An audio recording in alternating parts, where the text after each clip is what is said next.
Greetings, fellow men. Servus Männer, it's Red Pill Germany again, and today I want to comment on the whole fiasco involving Kraut and Tea. Now, there is a lot to be said, but I want to keep it as brief as possible. So first off the bat, I should say that I was subscribed to him and I actually liked him because I thought that he is one of the more sane, more rational leftists, one that would actually be able to have a conversation with the other side. So this video is not concerned trolling or beating someone who's already on the ground. I actually want to make some points that hopefully are valuable to younger people. Now I first want to start with some obvious technical issues and then look at the broader picture.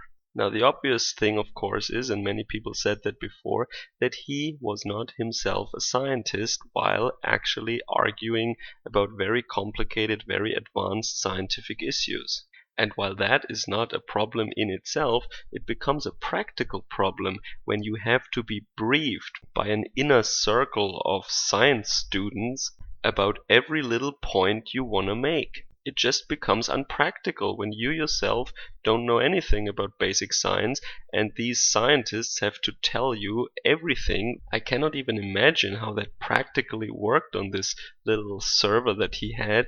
I mean, did he come in there and say, oh guys, I want to make this point, I want to draw this conclusion, give me some ammunition, how do I arrive at this outcome in a sciencey way? This is actually how it appeared to lots of people.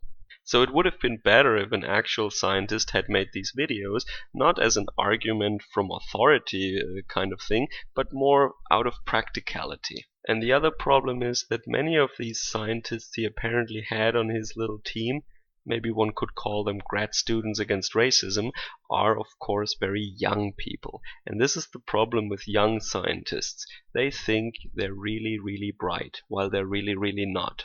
At least they're not finished yet. They're still students, and that means that they are very arrogant, very full of themselves, and they focus on their specialty when they're advanced students even. So it becomes a thing of when all you have is a hammer, all you can see is nails, and this is exactly what happened. So he focused primarily on science students. He had biologists, chemists, geneticists, whatsoever, and he was completely disregarding sociology and psychology, quantitative social sciences. And while I am, of course, as a physicist, I'm the first person to shit on these other fields. However, they actually have a purpose in this world, in the world of science. But of course, arrogant young science students don't understand that.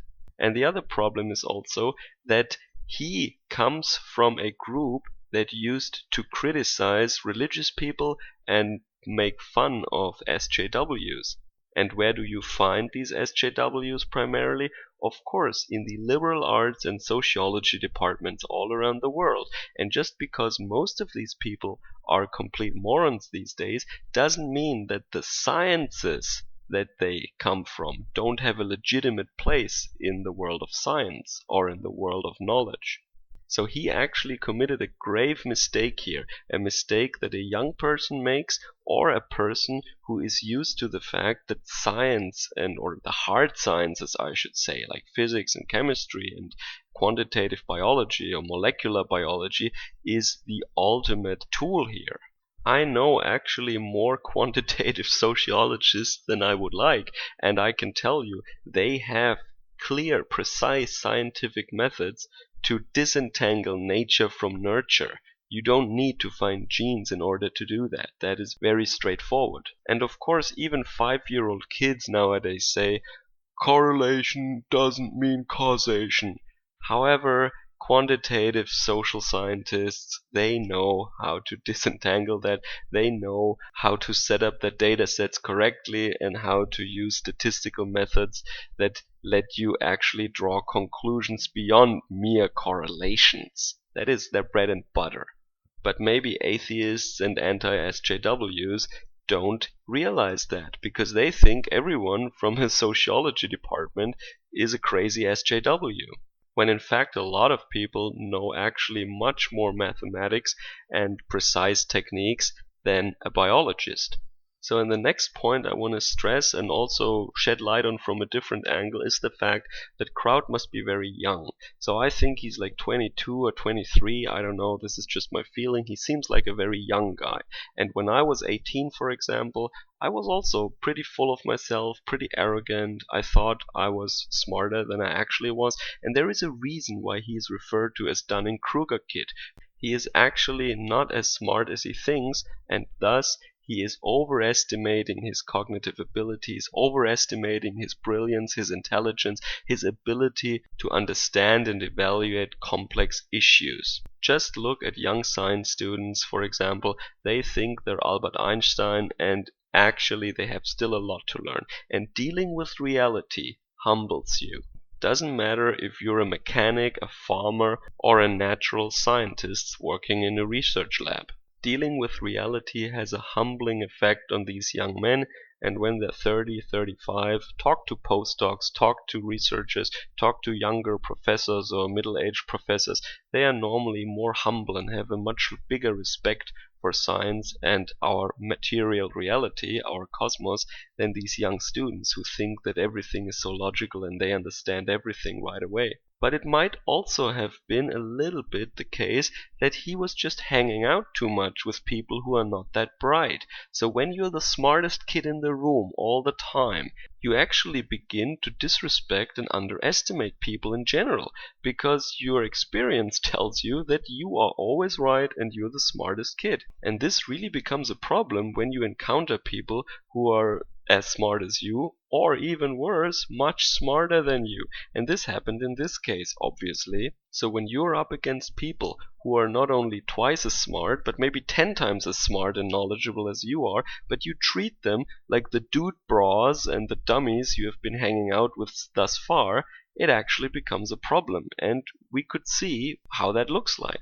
Now, the other thing that I want to mention is that a lot of newspapers, for example, they practice a technique that is called campaign journalism. And what that means is they have one guy they want to bring down. They have one group they want to bring down, one thing they want to change. And what they do is they don't report the news. No, they create a campaign team. And that works actually like a political campaign team during election time. But what they do is they gather information about that person, they gather information about an issue, and their only goal is to find some dirt, to find some ammunition so that they can achieve the desired outcome. They're not interested in facts, they're not interested in being balanced or fair or even speaking the truth. They want to find a case. And they do that as long as it takes to bring the opponent down. And this is one of the worst kinds of propaganda and smear campaign journalism that you can imagine. And he did exactly that, because as a YouTuber, he is also kind of a journalist, kind of in the media as a social commentator. And this little doxing server that he had there, even without the intent to dox people, just the fact that you get together a team, a campaign team, with the purpose of gathering information about people and somehow construct an argument that can win over the masses. They don't try to convince the other side. This was clearly meant as a ponage video series, like a mocking campaign against the alt-right. As many have said before, he wanted to do what they did with the hardcore Christians or with the SJWs. They want to mock them using their little graphical effects and their sound effects, and just to repeat certain points that they make, take them lightly out of context and repeat them at a lower frequency, like 3 times, to make them look extra stupid. Yeah, so you cannot tell me that you're really interested in the science behind these things or interested in truth. That is just a fig leaf. So I actually think he wanted to just get to the next target, because SJWs became boring and they don't generate new subs and new view counts. So he looked for another target, and that target looked small on paper, but actually it turned out to be an opponent that was maybe not stronger in size or numbers, but in brilliance. And when you have truth on your side, arguing against an opponent in the public forum becomes a little easier, actually. So I have to say that I actually try to help him a little bit in the comment section. I don't think he ever reads comments, but I actually tried to show him what he is doing there. And I tried a little reverse psychology, maybe. I don't know if you can really call it like that. I tried to be the biggest prick I could in the comment section to just show him how wrong he is. Because I thought at that point he was so far gone, he wouldn't really listen to a straight out attempt to help him or correct his misbehavior. So I made 2 comments under his Finding the Genes video, I think it was. The first comment, I just said that biologists are very low IQ among STEM scientists anyway, and you shouldn't listen to biologists, they just have low IQ. This is of course a non-argument, and I just wanted to see how the crowd reacts to that. And by crowd I mean his viewership and not so much him. I knew he wouldn't answer to that. So it was actually hilarious. People actually started arguing with me about who has the biggest IQ in STEM, and they doubted that. Then I could produce a multitude of studies showing exactly what a major has what IQ on average, and yeah, they were silenced. Yeah. But my main point was that he fell into that trap I mentioned earlier by just ignoring the social sciences. And many people said, oh, you're not making arguments, this is pathetic, you're just shitting on biologists. But actually there was this one guy who understood the intention of my post. He is called Wilberforce Wooster. Mr. Wilberforce Wooster, if you're listening to that, you are a genius. He hinted at the possibility that what I as a physicist say about biologists could actually also be used in the same way for biologists and social sciences. So if that means you shouldn't listen to biologists because physics is the superior science, then that is in a way the same that Kraut did when it comes to biology and sociology. And if what I say is a non-argument, then what he says is also nonsense. So as I said, he should have listened to quantitative sociologists and not look for his missing genes. Now in my second comment I actually used a classical skeptic trademark tactic, and that is pointing out a little mistake and just pointing the finger at people, mocking them, basically saying they're too dumb for XY, which is actually the title of Kraut's videos. Or was the title, I should say. So I said that his explanation for hydrophobic is actually completely wrong. He said they don't interact with water, but of course they interact with water. I mean, there is gravity, there is van der Waals force, etc. How can you say they don't interact with water? You don't know anything about science. And of course, the people who supported Kraut and who commented under my comment, who responded to me, they of course said that pointing out this little mistake doesn't discredit his entire video. And I just thought, but isn't that exactly what skeptics do all the time, and poking at these tiny little inconsistencies, or if someone uses a word wrong or something, that doesn't actually mean something, but you should look at the big picture. So he refused to look into the mirror. People didn't really get what I was trying to say. Maybe it was too subtle, but yeah, I did my best to help. So I really hope that Kraut is not the despicable person that many people think he is now. He definitely looks like that, but we cannot look into people's heads really. So I liked his earlier videos, not really the stuff about Mohammedanism, that was pretty straightforward normie stuff. Some of his other videos were actually quite interesting. So what I want to suggest is that he takes a little break, meditates for a while, and then he comes back with a new channel or a new program, something like that. I hope he doesn't commit suicide like that adult movie star that was harassed by the LGBT community. And I also hope that he will rethink his methods and the company he keeps. He seems to be hanging out with really, really despicable people.